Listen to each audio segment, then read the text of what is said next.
রব কাউকে ভালোবাসতে শুরু করলে প্লেটের ভাত কেড়ে নেয়।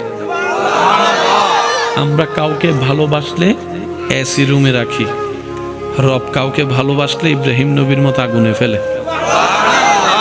আমরা কেউ কাউকে ভালোবাসলে তাকে উন্মুক্ত করে দিই, উন্মুক্ত স্বাধীন করে দিই। রব যখন কাউকে ভালোবাসে ইউসুফ আলাইহিস সালামের মতো বন্দি করে রাখে।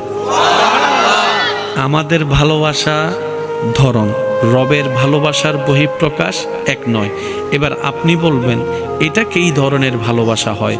যে ভালোবাসলে কাঁটা দেয়, ভালোবাসলে আগুনে ফেলে, ভালোবাসলে আপনার এসি রুমে না রেখে আগুনের মধ্যে ফেলবে, ভালোবাসলে তাকে বন্দি করে রাখবে, ভালোবাসলে তাকে সারা শরীরের মধ্যে রোগ দিবে।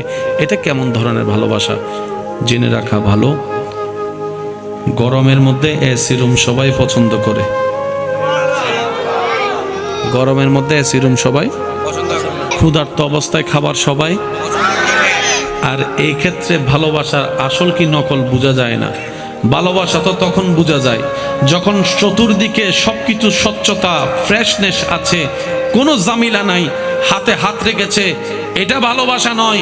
যখন পকেটে টাকা থাকবে না তারপরও হাত ধরে রাখবে, এটা না ভালোবাসা। তাই তো আমার যুবক ভাইয়েরা বলে বিপদকালে বন্ধুর পরিচয়। এবার আসুন আমরা একটু দুনিয়াবি হিসাব মিলাই। এখানে আসার সময় মোবাইল এনেছেন, টাকা এনেছেন, কত কিছু এনেছেন। যদি কেউ আপনার থেকে সে মোবাইলটা নিয়ে আপনি ঝগড়া করবেন, কারণ কি? এটা আপনার, আপনি এনেছেন, আপনি কিনেছেন। বলেন তো আসার সময় কি এনেছি আমরা? খালি বলেন না।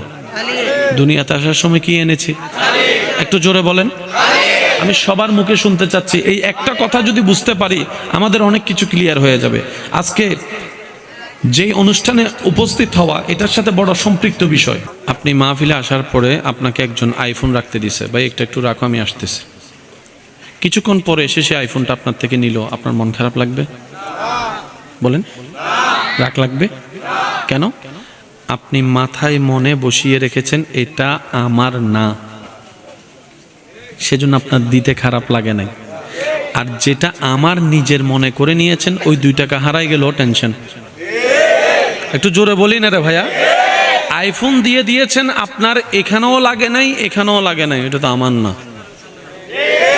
আর যে 10 টাকা হারিয়েছে এটা নিয়ে টেনশন কেন? কারণ এটাকে আপনি আমার শব্দটার যোগ লাগিয়েছেন, আমার মনে করেছেন। আওয়াজ দিয়ে বলুন, দুনিয়াতে আসার সময় কি নিয়ে আসলাম? ডান হাত, বলে না, ডান হাত, বাম হাত, কাপড় নাই, কাপড়, কাপড় যেহেতু নাই পকেটও, দলিল, ডলার, ফোন।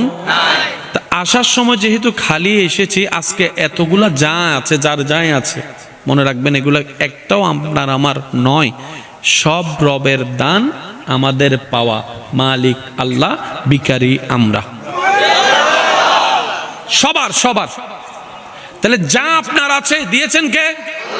এবার আল্লাহ যদি আপনার চোখ নিয়ে নেয়, মালিক উনি যা মন চাই তা করবে। আর একটু জোরে বলেন না। আপনি যে কাপড়টা কিনেছেন, সাদা কাপড়ে যদি লাল রং লাগান, কেউ কথা বলতে পারে না। আপনি বলেন যে আর বদিন টিয়া দে, আর বাবর টিয়া দে, আই কিনলি তুই কা মাতর। এবার বলেন আমাদের দেহকার, আওয়াজ ছোট হলে চলবে না, জোরে বলেন দেহকার। চোখ দিয়েছেন কে? কান দিয়েছেন কে? হাত দিয়েছেন কে? পা দিয়েছেন কে? একটাও আমাদের কিনা নয়, একটাও আমাদের অর্জন নয়। তো বান্দা কারা? বান্দারা বলে আসার সময় কিছু আনিনি, মালিক কেন আমার কাছে কিছু নাই, সব আমার রব আমাকে ভিক্ষা দিয়েছেন। আর ভিক্ষুক কখনো মাথা তুলে কথা বলা উচিত নয়, সর্বদা রবের দরবারে শুকরিয়া করে মাথা ঝুঁকায় রাখাটাই উত্তম।